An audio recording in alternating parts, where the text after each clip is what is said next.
Registering for your IELTS is one of the easiest things to do. Nonetheless, one might feel nervous given the importance IELTS holds in their lives. Let's learn more about the IELTS test experience, how to register, and what happens before and after the test.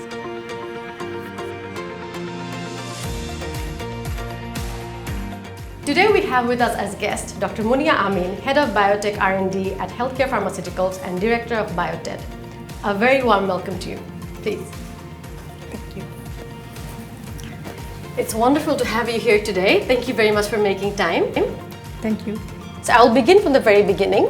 As you know, almost anyone can take the IELTS as long as they're over the age of 16, they have an ID or passport, and there's not even any educational, formal educational requirement for taking the IELTS. I wanted you to shed some light on the registration process. Thank you very much for your question. So there are two registration process. One is online and the other is offline. So for online registration process, the test takers should visit the website, the British Council Bangladesh website, and where they will find different tested options that they can choose. And they have to fill the necessary information and also upload the identification, passport or NID. And they will also find the speaking test slot and they can choose from there, and then they can review and pay. The payment, there is two options. One is online and the other is offline, and they will receive the confirmation email. So that's the end of the online procedure. For offline registration, they have to visit the different centers across the country and then pay and get registered there.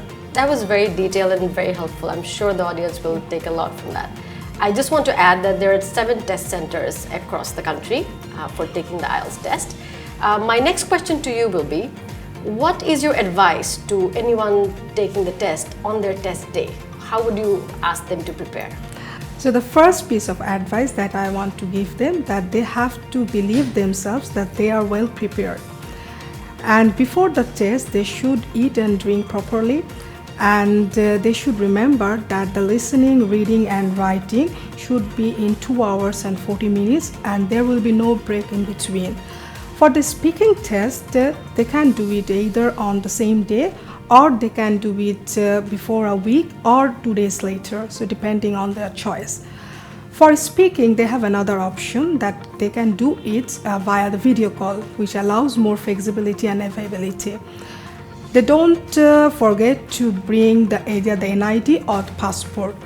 And for more information, they can visit the British Council Bangladesh website. Wonderful. There were a lot of advices and I'm sure they were very beneficial to anyone taking the test.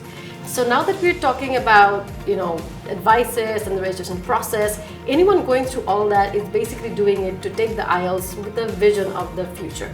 So my question to you will be, and that will be my very final question, what does the word tomorrow mean to you? Very briefly, to me, tomorrow means hope. So what we are expecting tomorrow actually starts with what we are doing today. So we have to do lots of hard work and work with determination and prepare ourselves for accepting new challenges to have better tomorrow. Because if we fail today, but tomorrow we can shine, and hope never dies. That's wonderful. That's wonderful. It's a lot of advices. I'm sure audience will find a lot of useful advices from this episode. Thank you very much for your time, Dr. Munia. We are very, very happy that you could make time for us. Thank you. That was it from our second episode of Bring Your Tomorrow Closer. In our next episode, we are going to learn more about how to bring your tomorrow closer. Stay tuned and leave your questions down below. Till next time. To book your IELTS, please visit www.britishcouncil.org.bt.